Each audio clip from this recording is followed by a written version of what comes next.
un de mes side projects qui s'appelle No Code Games, où il y a des petits jeux, enfin il y en a pour l'instant, il y en a un, mais je suis en train de travailler sur les autres, des petits jeux sérieux. Il y en a un ici qui s'appelle Futur Antérieur.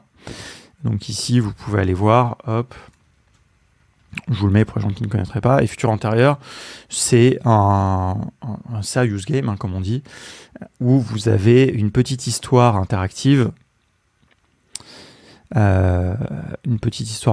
Ici où voilà, vous avez une histoire et à la fin vous avez une question et vous pouvez passer au chapitre suivant. Et donc voilà, et en fait à chaque fois il y a une image, un titre et enfin une image, un titre et un texte, et puis ensuite il y a une énigme, quoi, et puis vous continuez comme ça. Et donc pour faire ça j'ai utilisé Glide, sauf que j'ai les images avec Midjourney, évidemment, le texte, je me suis aidé de ChatGPT, il y a toute une histoire. Donc voilà, bon, là, ne regardez pas, d'ailleurs, je vais changer la fenêtre. Regardez pas trop parce que ça va un peu vous spoiler si vous voulez faire le jeu. Donc, je me dis que franchement, c'est une appli Glide qui est quand même extrêmement simple. Je vais vous la montrer.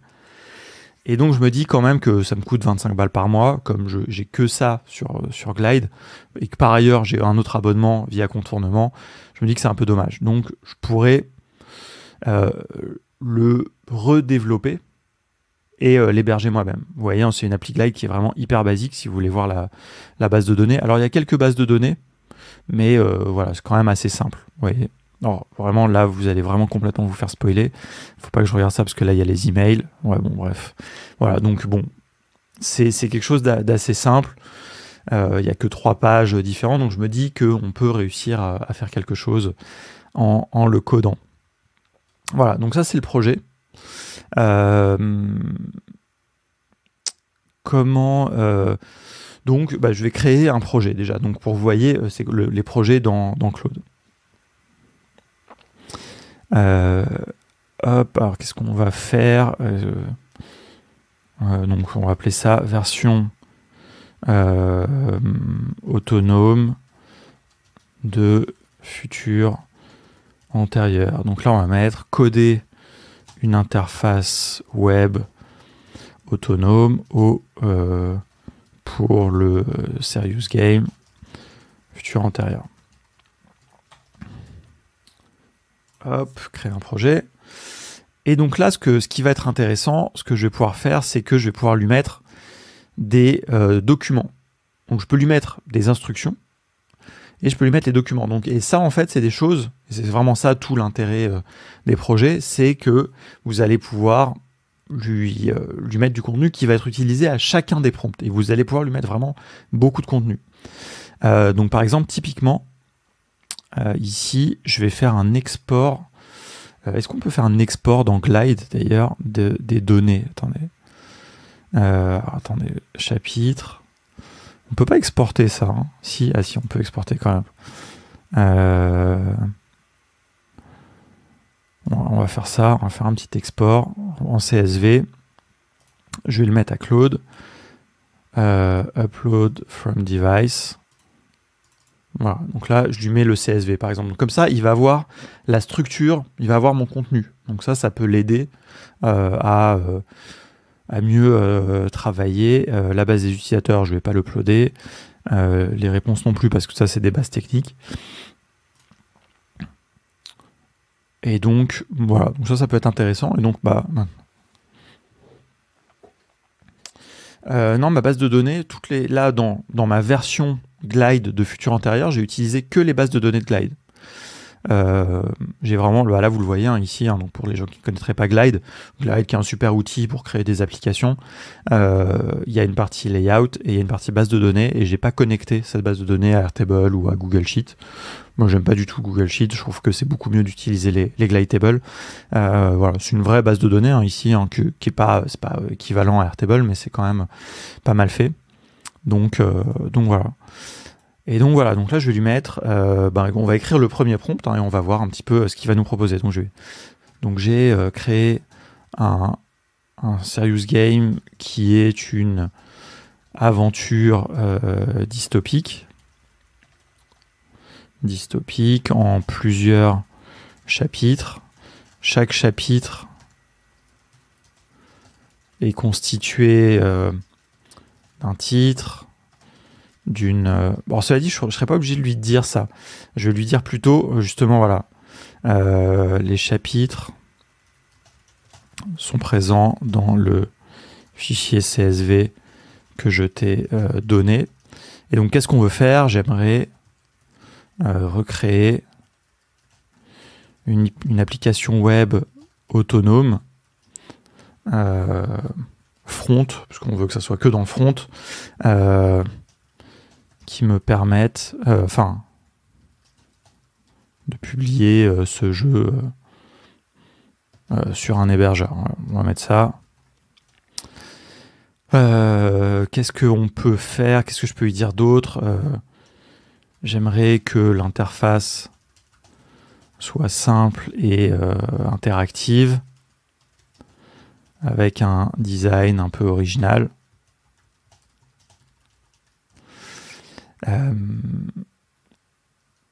Voilà, bon, testons déjà ça. Et donc en fait là, ce qui va se passer, c'est que du coup, l'autre intérêt des projets, évidemment, c'est que du coup, mes chats, tous les échanges que je vais avoir vont se retrouver dans le même projet, quoi. Et donc là, vous voyez, donc Claude va me... Donc voilà, là, il me met toutes les informations. Donc c'est intéressant parce que là, vous voyez, du coup, au lieu de me faire un faux truc, il me met les vraies informations qui viennent de mon fichier CSV. Donc ça montre qu'il a déjà bien compris. Donc il nous fait du React, a priori. Donc on va voir... Là, le problème, c'est qu'il nous fait un composant...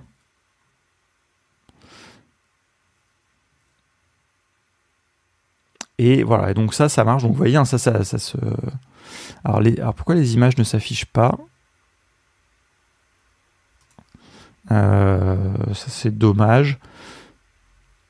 Il m'a pas mis les contenus. D'ailleurs, bon, il va falloir que maintenant je lui donne des nouvelles instructions, quoi. Donc là, il m'a mis un petit peu... voilà, donc une interface en React pour utiliser les composants, intégrer... Utiliser un framework Next. Bon, ça, on verra plus tard pour l'hébergement. Je vais aller regarder du côté du code. Pourquoi? Alors déjà, les images ne s'affichent pas.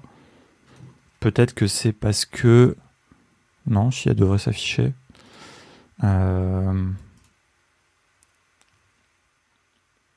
C'est marrant parce qu'il m'a pas mis les énigmes. Alors attends, donc maintenant il va falloir compléter un peu. Donc... alors déjà, je peux lui dire les images ne s'affichent pas. On va regarder un petit peu ce qu'il nous dit. On va essayer d'améliorer ça. Alors carrément, il a retiré les images, hein. Donc effectivement, c'est assez radical.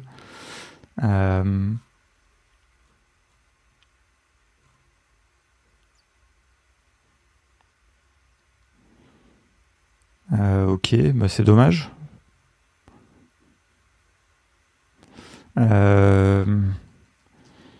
Les images sont dans le fichier CSV. J'aimerais qu'elles s'affichent, quoi. Enfin, on va voir. Bon, ça c'est un peu les aléas du live. Alors, il va réessayer, on va voir pourquoi. Alors c'est un peu long. Bon, en plus après il va falloir lui dire. Idéalement, ça probablement qu'il faudrait que je le stocke dans une base de données. Encore que c'est assez statique.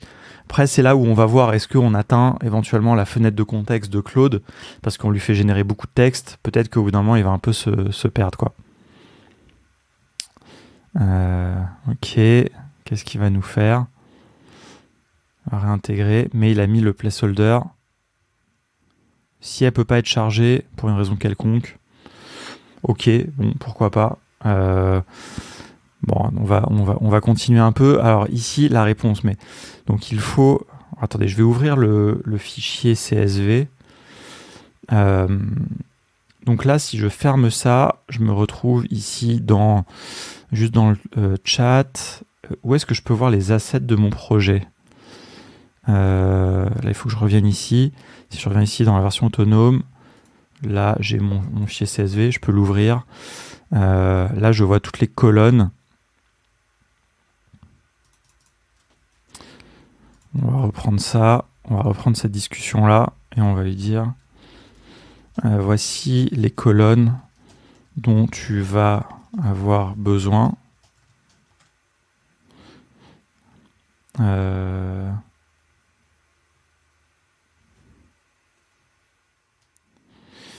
Notamment, j'aimerais que tu ajoutes dans l'interface les énigmes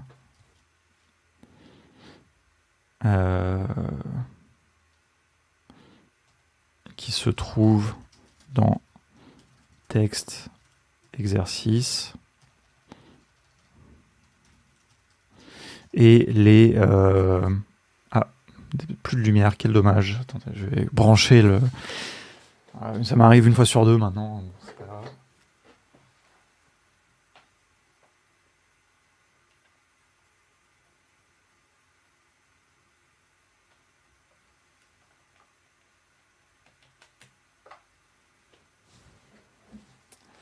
Alors, on va laisser charger un peu et puis après on va rallumer. Ouais, effectivement, c'est vrai que c'est dommage qu'il soit obligé tout le temps de tout réécrire, quoi. Ah oui, on peut retrouver d'ailleurs ici les éléments ici. Attends, je vais revenir à ça après parce qu'il ne faut pas que je perde le fil. Donc, il se trouve dans texte exercice et les réponses dans réponses. J'aimerais aussi que tu affiches le texte du chapitre. Bon, il va deviner que c'est dans texte, je pense. Donc, hop, on est reparti. Je pense que effectivement, le fait qu'il réécrive tout le temps, ça, c'est un peu le mode de fonctionnement. Alors, attention, ne regardez pas trop, parce que là, vous allez vous faire spoiler. Hein. Je vous dis tout de suite, si vous regardez trop le code, vous allez vous... Alors, là, déjà, on constate qu'il n'arrive pas il ne peut pas mettre tout le texte. Mais bon, c'est pas grave. On va... À terme, mais là je vais pas le faire en live, mais il faut que je crée une base de données, par exemple dans Airtable ou quoi, qui me stocke le fichier, quoi. Et donc là, donc vous voyez, c'est ça que j'aime bien, c'est qu'il est vraiment, hein, je suis toujours un peu époustouflé par Claude. Attends, je vais essayer de rallumer la lumière. Voilà, c'est mieux. Bon, sauf qu'elle est un peu... là, je suis tout jaune, mais bon, c'est pas grave. Vous n'allez pas vous offusquer de ça, je pense. Attendez, on va essayer de mettre un peu de blanc. Voilà, c'est un peu mieux. Pardon pour cette petite interruption. Donc, vous voyez, vous avez compris que dans mon fichier CSV, j'ai, je vous l'ai pas montré, mais bon, parce qu'on va un peu vite, mais j'ai le titre du chapitre. Chaque ligne, en fait, c'est un chapitre de l'aventure. Il y a 8 chapitres. Vous avez le titre, le numéro, le chapitre suivant, bon ça c'était pour Glide d'ailleurs, hein, mais c'est pas forcément pertinent, une image qui illustre, un texte qui affiche, vous voyez l'histoire, il l'a mis ici, le texte de l'exercice, donc là la première énigme c'est est-ce que vous souhaitez incarner Lana, c'est juste pour tester un peu la réponse, et puis éventuellement un indice. Et donc vous voyez, je lui ai même pas parlé de l'indice, il a compris qu'il y avait un indice, et donc là il m'a mis un bouton pour l'afficher, mais il l'affiche pas tout de suite. Vous voyez, c'est ça que je trouve hyper intéressant et un peu vraiment bluffant. Donc encore une fois, je m'extasie un peu sur Claude, mais c'est qu'il y a vraiment une espèce d'anticipation de vos besoins. Donc là, vous voyez, il a compris qu'il y a des questions, des réponses. Donc là, il me met soumettre la réponse. Donc je sais pas, on va voir. Donc là, si je lui mets blablabla, il m'a mis le message d'erreur. Il a compris que dans le dernier, ici, champ, il y a un texte erreur. Vous voyez, donc bon... J'avais nommé mes champs à peu près de manière cohérente, mais c'est quand même impressionnant. Et donc là, il a mis aussi un indice qui ne s'affiche pas tout de suite. Et donc là, si je mets afficher l'indice, bon, il faut répondre avec un mot de toilette. Donc cacher l'indice, afficher. Et donc là, vous mettez oui. Et donc là, on va voir ce qui se passe. Et donc là, mes bonnes réponses, vous pouvez passer au chapitre suivant. Donc là, maintenant, ce qu'il va falloir que je lui explique, c'est de dire, parce que ça, il l'a pas bien anticipé, il vous laisse passer au chapitre suivant, quoi qu'il arrive. Alors bon, attendez, on peut pas recommencer. Si hop, on fait ça, refresh, parce que il a pas mis le. C'est parce que je pense qu'on atteint un petit peu la limite de sa fenêtre de contexte. Si ici il met tous les chapitres, vous voyez, ça fait quand même des gros objets. Ça va lui bouffer trop de place dans les tokens, et donc ça va pas être très intéressant. Donc voilà, parce que là, ce qui vous aide à faire, c'est vraiment le concept fondamental, quoi. Et donc là, juste ce que je vais lui dire, c'est il faut pouvoir passer au chapitre suivant uniquement si on a donné la bonne réponse. Mais donc vous voyez que là, en quelques minutes, en réalité, j'ai quand même reproduit vraiment mon petite application Glide. Alors évidemment, là, ce qui manque, c'est un système de login et de mot de passe aussi pour pouvoir que les gens puissent conserver leur progression, des choses comme ça. Alors on pourrait aussi le faire juste côté front. Ça pourrait être une autre manière de faire. Mais on va voir. Et surtout, alors, ce qu'on va tester, après, vous allez voir, c'est un petit peu, on va creuser un petit peu sur la notion de... Alors, vous voyez là, hop, le suivant, il n'est pas accessible. Marrant. Et donc là, maintenant, je vais lui mettre... Alors, je lui mets n'importe quoi d'abord. Je mets soumettre, il met non. On peut toujours pas cliquer. Et là, si je mets oui, que je mets soumettre... Bonne réponse, vous pouvez passer au chapitre suivant. Et donc là, maintenant, je peux cliquer. Bon, évidemment, hein, il a pas le chapitre suivant. Alors, il y a différents problèmes dans ce truc-là. Déjà, c'est-à-dire que dans le code source, vous avez la réponse. Donc, ça serait très facile à pirater. Donc, ça, il faudra réfléchir à un système pour aller vérifier la réponse plutôt auprès d'une API, par exemple. Donc ça, c'est quelque chose que peut-être on fera la semaine prochaine, on verra. Mais voilà, moi je trouve, tout ce qui est back-end, je pense, va pas être très intéressant à faire avec Claude, en tout cas pas en live, parce que vous n'allez pas pouvoir voir les trucs. Il va falloir à chaque fois après copier-coller le code, éventuellement ici le télécharger, comme ça, avec ce petit bouton, et puis l'héberger quelque part, etc. Donc ça, il faudra que je vois. Mais donc un truc qui est très intéressant avec cette notion de projet, c'est ici le Add to Current Project. Ici, hop, quand on clique ça, eh bien, cet artefact, donc en l'occurrence là ici du code, mais cet artefact a été ajouté à notre projet. Et donc là, vous le voyez, attendez, c'est pas ici, c'est... il me l'a mis tout à l'heure quand j'étais là, voilà.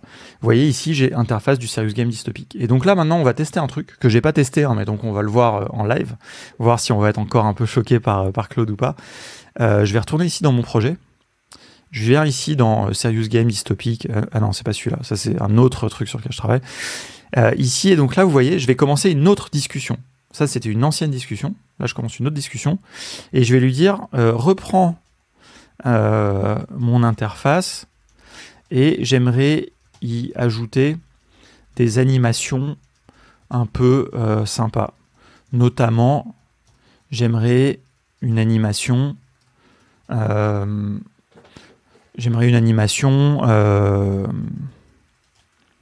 qui s'affiche, je sais pas, qui fasse trembler l'écran, par exemple. L'écran en cas de mauvaise réponse. Hop, on envoie. Et donc là, normalement, sur la base de l'artefact précédent, il va nous en créer un nouveau. Donc voyons voir. On va voir. Je sais pas, j'ai jamais testé, donc j'espère, hein, mais bon, je pense que oui quand même, voilà. Où est-ce que je pense héberger mon back-end? Alors, je suis pas très bon en back-end no-code, à vrai dire, parce que j'utilise tellement Airtable que c'est le seul que je connais. Donc, Airtable pourrait être une option. Mais ça pourrait être l'occasion de tester autre chose, ou alors de lui faire générer un back-end en code et puis l'héberger quelque part. Je sais pas trop. Il faudrait voir. Moi, je suis pas très bon. J'ai pas beaucoup utilisé des choses comme Vercel, comme Heroku, parce que moi, historiquement, quand j'étais développeur, je faisais beaucoup de PHP et le PHP s'héberge très facilement sur des hébergeurs traditionnels. Alors là, on va arriver sur un truc qui est un peu dommage, c'est que quand il utilise des librairies, il n'arrive pas à les afficher côté front. Parce que là, il faut que je rentre dans un truc plus où j'installe Framer, Notion, etc. Et donc ça, c'est un peu dommage. Donc, je vais lui dire, fais-moi une animation simple, juste en CSS, sans librairie. Allez, hop.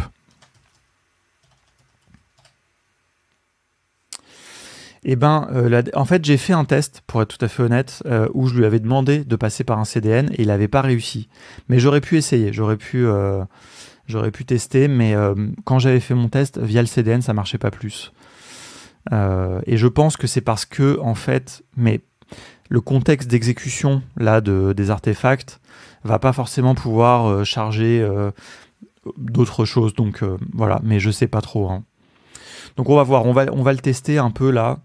Il arrive à, là, je vois dans le code là qu'il y a une animation là en CSS, donc peut-être qu'il va arriver à nous faire un truc sympa quand même en Vanilla JS et CSS. Alors on va tester, on va lui mettre n'importe quoi. Voilà, vous voyez, ça a un peu bougé, donc c'est sympa. Mais donc vous voyez surtout, il a pu me reprendre un artefact, et donc ça veut dire que à chaque fois que je génère des choses qui sont un peu intéressantes, eh bien je peux les réutiliser. Et donc de la même manière, par exemple, je pourrais lui demander de générer par exemple un petit truc en CSS, en SVG par exemple, ajouter cet artefact et puis qu'il le réutilise après, quoi. Donc voilà, c'est assez intéressant vraiment cette notion de projet, d'artefact. Vous voyez, hein, ça c'est ce petit bouton que vous voyez tout en bas à droite. Voilà. Il a été ajouté que parce que j'ai accès au projet, donc parce que je suis sur la version Claude, je sais pas comment elle s'appelle, la version payante. Donc voilà, mais sinon vous avez la possibilité de copier-coller, et toujours là dans les artefacts, bah, vous pouvez voir les différentes versions des artefacts, etc., quoi. Donc voilà, vous pouvez aussi mettre ça en chat, en chat préféré. Donc c'est pas mal. Est-ce que vous avez des idées? Il nous reste quelques minutes. Je sais pas forcément. Là, il faudrait que j'attaque un peu le back-end, ou alors il faudrait que j'essaye de comprendre pourquoi il veut pas me charger les images. Mais j'imagine que voilà, les images, il veut pas les charger parce que il y a une restriction ici, Content Security Policy. Il y a une directive qui les empêche, ce qui est normal.